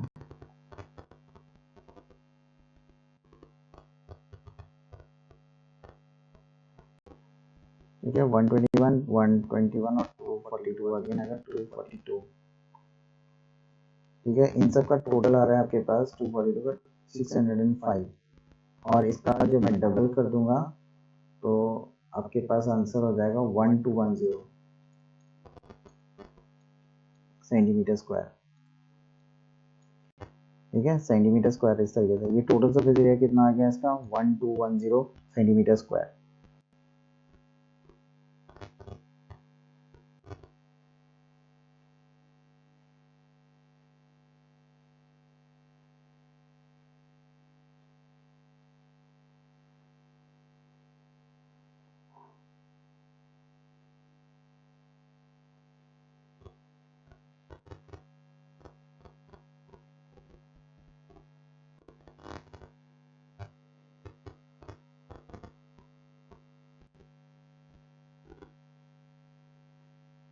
ठीक है, जिसका भी 1210 आया वो ठीक है आपका आंसर।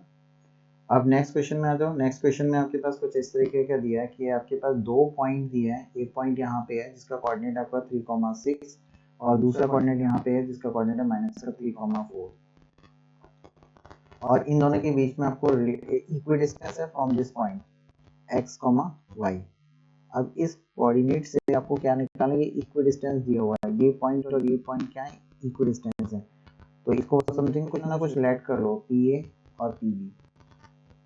ठीक है, अब आपको क्या निकालना है, ये डिस्टेंस और ये डिस्टेंस अगर बराबर है तो एक रिलेशन निकालना है, that is PA equals to क्या हो जाएगा, PB के बराबर हो जाएगा। और पी ए की वैल्यू निकालेंगे ऐसे फॉर्मूला, सेम फॉर्मूला वही रहेगा, x2 माइनस x1 का होल स्क्वायर और प्लस का ब्रैकेट में फिर y2 माइनस y1 का होल स्क्वायर, और इधर भी वही काम करेंगे, that is x2 minus x1 का होल स्क्वायर और प्लस y2 माइनस y1 का होल स्क्वायर। ओके, तो वैल्यूज डाल देते हैं इसके अंदर भी और इधर भी दोनों साइड में।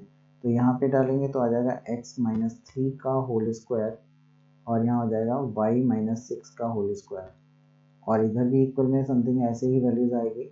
x माइनस, देखो एक माइनस हम बीच में लगा दें और ये -3 आएगा, तो चलो मैं एक स्टेप और बढ़ा देता हूँ, -3 का होल स्क्वायर और प्लस का हो जाएगा y माइनस 4 का होल स्क्वायर।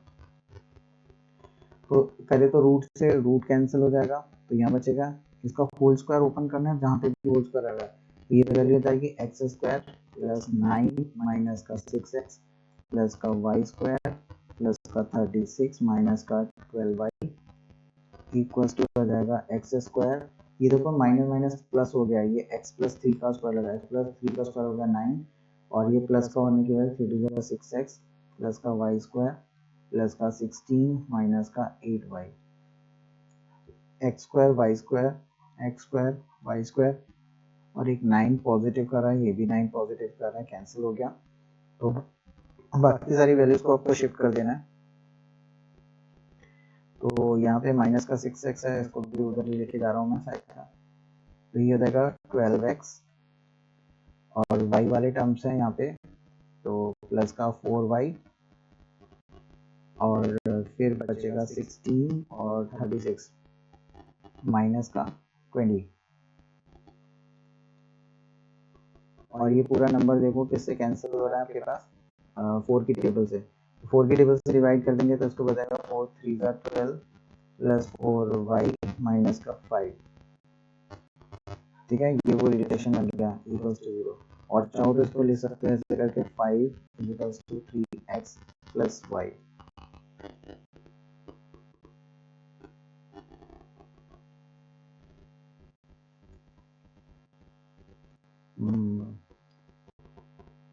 ध्यान से लिखो, जबरदस्ती कुछ भी मत लिखो, 3x प्लस का y इक्वल्स टू 5।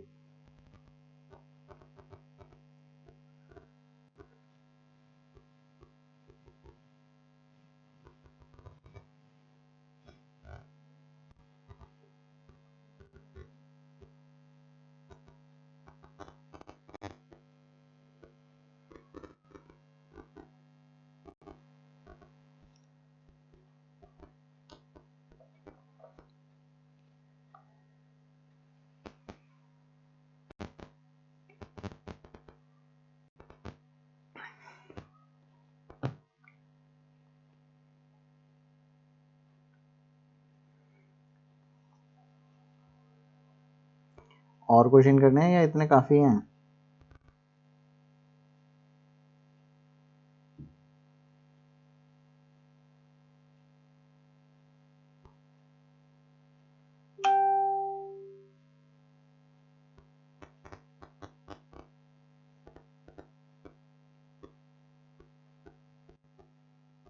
अभी ये लॉन्ग क्वेश्चंस आए हैं तो थोड़ा सा टाइम लगेगा उनको करने में। यहाँ तक तो हो गया आपके पास।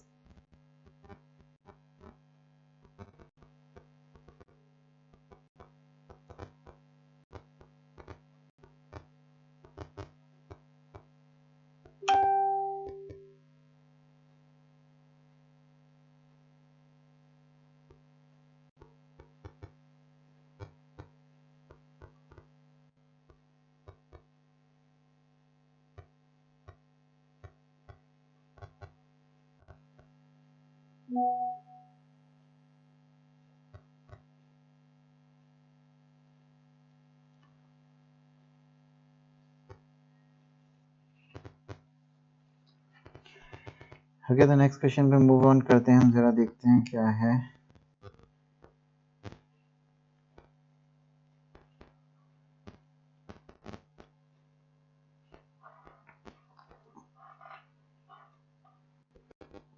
देखो क्वेश्चन कुछ ऐसे है, फर्स्ट पार्ट में दिया हुआ, find two consecutive odd positive integers. Find two, आपको ऐसे दो कंसेक्यूटिव नंबर्स निकालने हैं, कंसेक्यूटिव ऑड पॉजिटिव इंटीजर होने चाहिए। फाइंड टू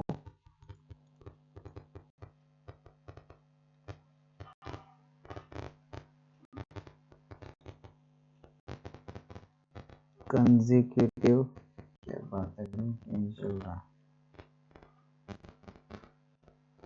एक बार दोबारा लेता हूँ मैं।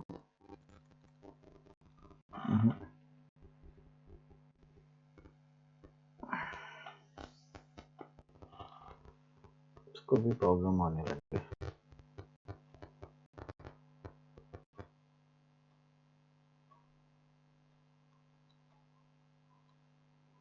ओके, फाइन टू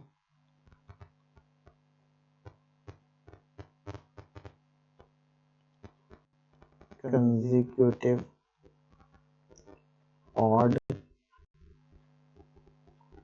ऐसे तो consecutive positive, two consecutive odd positive integer निकालने हैं, ऑड होने चाहिए, ऑड, ठीक है, positive integer,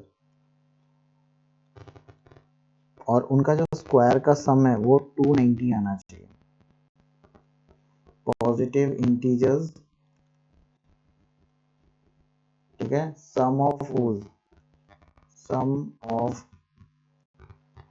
whose squares is 290। ये आपका क्वेश्चन है, find two consecutive odd positive integer. अगर पहला ऑड लेट करेंगे, let the first odd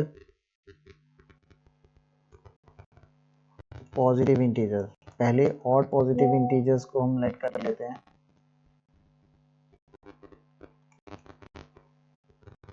x, first odd positive integer is x, तो सेकंड वाला कितना हो जाएगा, second odd positive integer, second odd positive integer,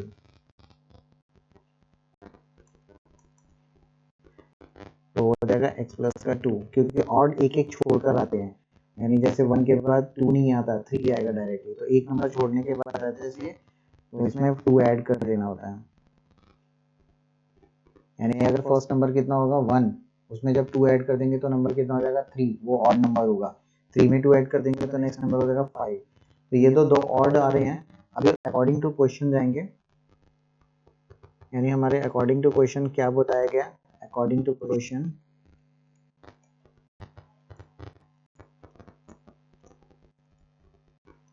यानी x का स्क्वायर प्लस x प्लस 2 का स्क्वायर, दोनों के स्क्वायर का सम आता है 290। तो ये क्वाड्रेटिक इक्वेशन बनके तैयार हो जाएगा, एक्स स्क्वायर प्लस 4 प्लस का 4x इक्वल टू 290। ये हो जाएगा 2x स्क्वायर माइनस प्लस का 4x और प्लस 4 को माइनस कर देंगे 290 में से, 290 को इधर ले लेंगे, प्लस का 4 माइनस का 290 इक्वल टू 0। तो आपकी इक्वेशन बन जाएगी 2x स्क्वायर माइनस प्लस का 4x,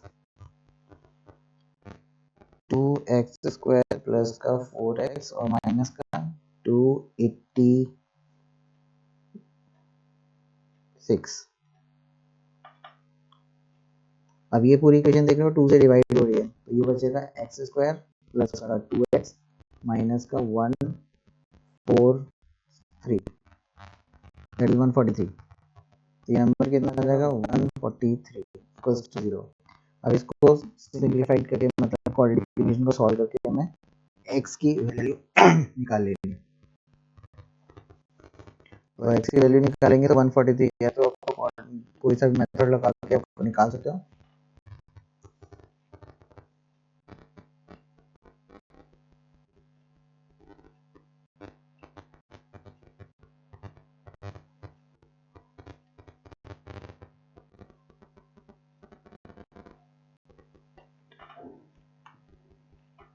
निकालो जरा, इसके फैक्टर करो जरा।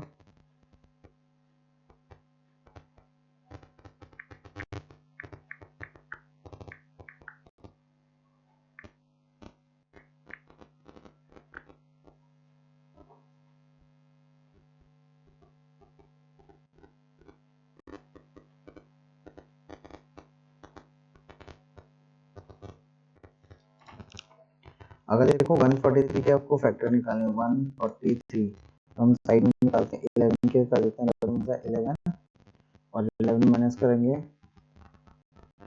11 3 और 13 1 13, ये दो फैक्टर आने वाले हैं और 13 में से 11 को माइनस करोगे तो 2 बचता है, मिडिल टर्म के एक्स स्क्वायर प्लस का 13x माइनस का 11x माइनस का 143 इक्वल टू 0। तो यहाँ पे कितना आ जाएगा आपके पास x कॉमन आ जाएगा, x प्लस 13 बचेगा, यहाँ पे माइनस कॉमन आ जाएगा माइनस 11, यहाँ बचेगा x प्लस का 13। ठीक है, तो एक फैक्टर हो जाएगा x माइनस का 11 और एक फैक्टर हो जाएगा x प्लस 13। तो या फिर तो x की वैल्यू आपके पास आएगी 11 या फिर आएगी माइनस का 13। ठीक है, पॉजिटिव इंटीजर्स बोला था इसलिए नेगेटिव इंटीजर्स को आपको यूज नहीं करना है। तो आपके पास क्या आंसर बचेगा 11 इज योर आंसर। ठीक है, वो फर्स्ट ऑर्डर इंटीजर्स कितना आया आपके पास 11।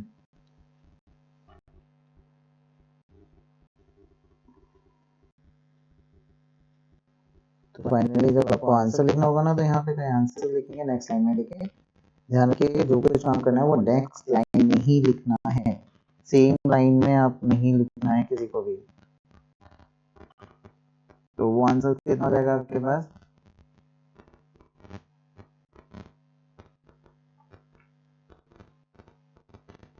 तो x की वैल्यू आपके पास हो जाएगी 11 और दूसरी वैल्यू हो जाएगी x में ऐड करेंगे तो 13।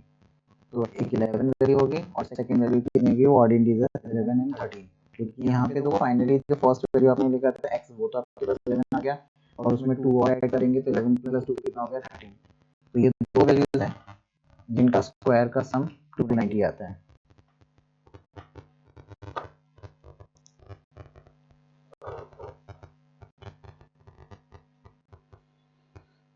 नोट करते रहना, जिसने नहीं किया ना वो सभी लोग नोट करते रहें क्वेश्चंस को और करते रहें, प्रैक्टिस जरूर करें।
ओके, ये क्वेश्चन हो गया, उसके बाद नेक्स्ट क्वेश्चन पे मूव करते हैं जरा।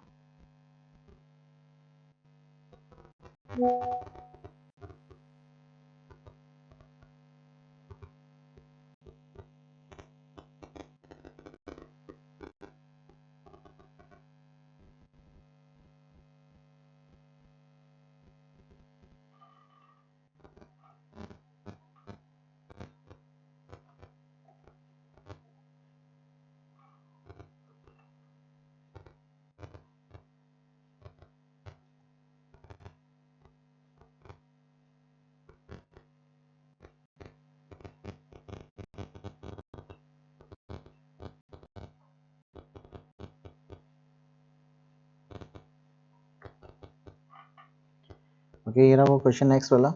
इसमें लिखा है द सम ऑफ 2 डिजिट्स, यानी 2 डिजिट का जो सम है of a 2 digit number is 9।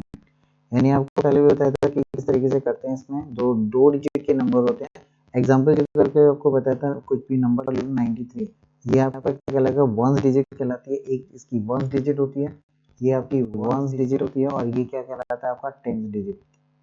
Once और टेंस पे फोकस करना जरा। वंस डिजिट किसको बोलते हैं और टेंस डिजिट किसको बोलते हैं क्योंकि इसी के बेसिस पे आपको क्वेश्चंस को करना है। तो वंस टेंस हो गया, तो जब भी कोई वंस प्लेस पे आएगा उसमें वो 1 का मल्टीप्लाई करना है, और जो भी डिजिट टेंस प्लेस में होगी उसमें 10 का मल्टीप्लाई कर देना, फिर दोनों को प्लस कर देना। ठीक है, ये मैंने एग्जाम्पल बताया था, ये क्वेश्चन से इसका कोई लेना देना नहीं है। ठीक है, this is just as an example. अब यहाँ से स्टार्ट करेंगे क्वेश्चंस के बारे में। ये एग्जाम्पल्स आपके पास। तो लेट द वंस डिजिट, इसमें वंस डिजिट को हमने क्या मानना है, x, और टेंस डिजिट को मानेंगे y। समथिंग कुछ ना कुछ लेट तो करना ही करना है। लेट द वंस डिजिट, ठीक है, वंस डिजिट को हमने क्या मान लिया, x, और टेंस डिजिट को हमने मान लिया y। तो द नंबर बिकम्स, अब वो जो नंबर बनने वाला है, वंस डिजिट में 1 का मल्टीप्लाई करना है प्लस टेंस में 10 का मल्टीप्लाई करना है, तो ये हो जाएगा x प्लस का 10y। ये वो नंबर आ गया। ठीक है, आफ्टर इंटरचेंजिंग द डिजिट,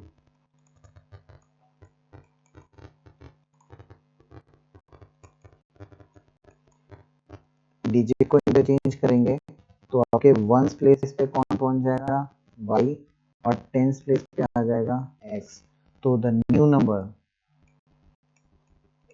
जब नया नंबर बन के आने वाला है तो उसमें सेम प्रोसेस, मतलब इधर y में 1 का मल्टीप्लाई करेगा और x में 10 का मल्टीप्लाई करेगा, तो ये हो जाएगा आपके पास y प्लस का 10x।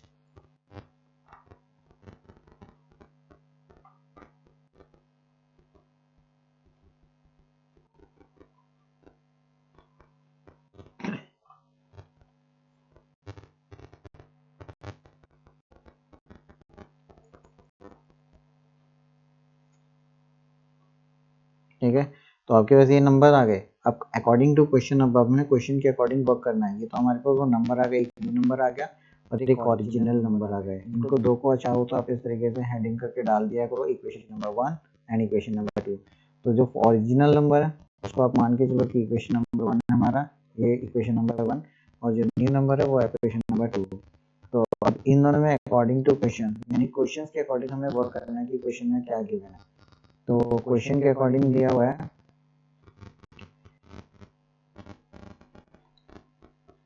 according to the question 9 times of the number। ये क्वेश्चन है according to question।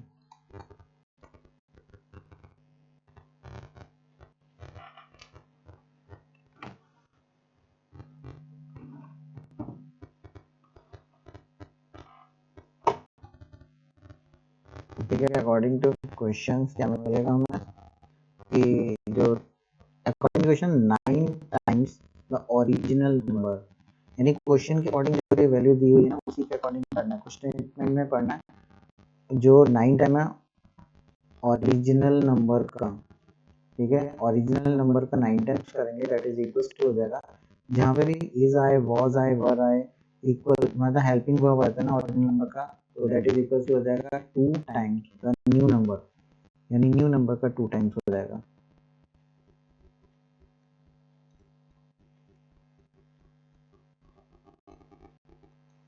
ओके, तो आपको बस दोनों में इक्वेशन में पुट कर देना और उसके बाद उसको सॉल्व कर लेना और वैल्यू मिल जाएगा।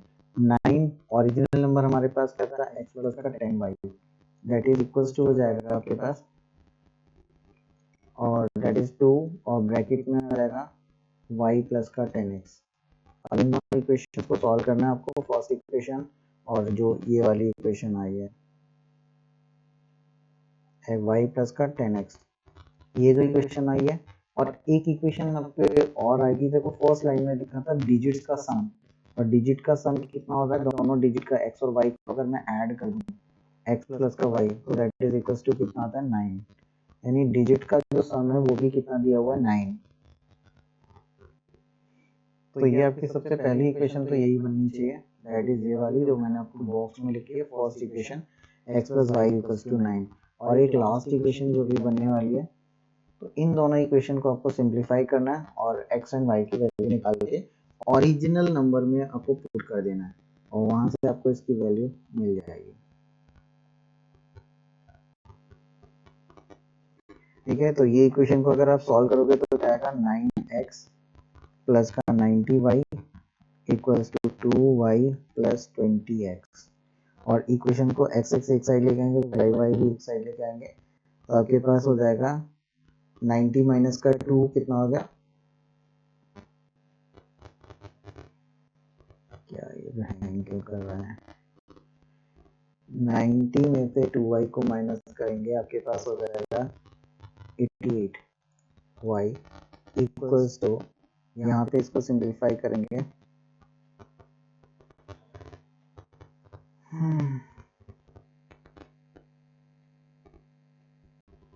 20 में से 9 जाएगा, 20 में से 9 माइनस करेंगे दैट इज 11x,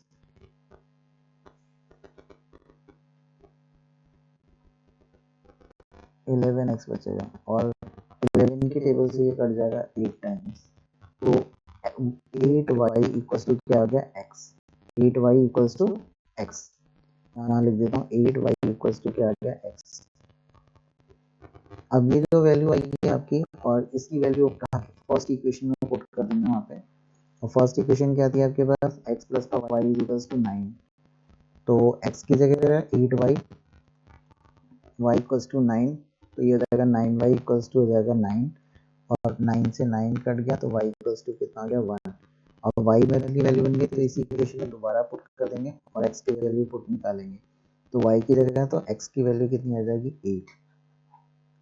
अब ये दोनों वैल्यूज को उठा के ओरिजिनल नंबर में रख देंगे जो कि आपके पास था x प्लस का 10y, तो x की जगह रख दिया आपने 8 प्लस का y की जगह रख दिया 1, तो ये हो गया 8 प्लस का 10 दैट इज इक्वल्स टू 18, ठीक है, 18 is your final answer, 18।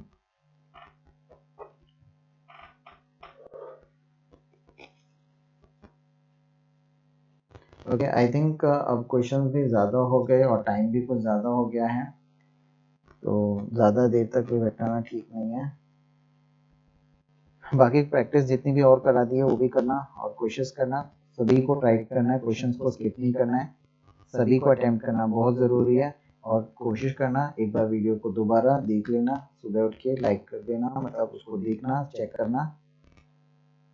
Okay, तो everybody good bye and good night.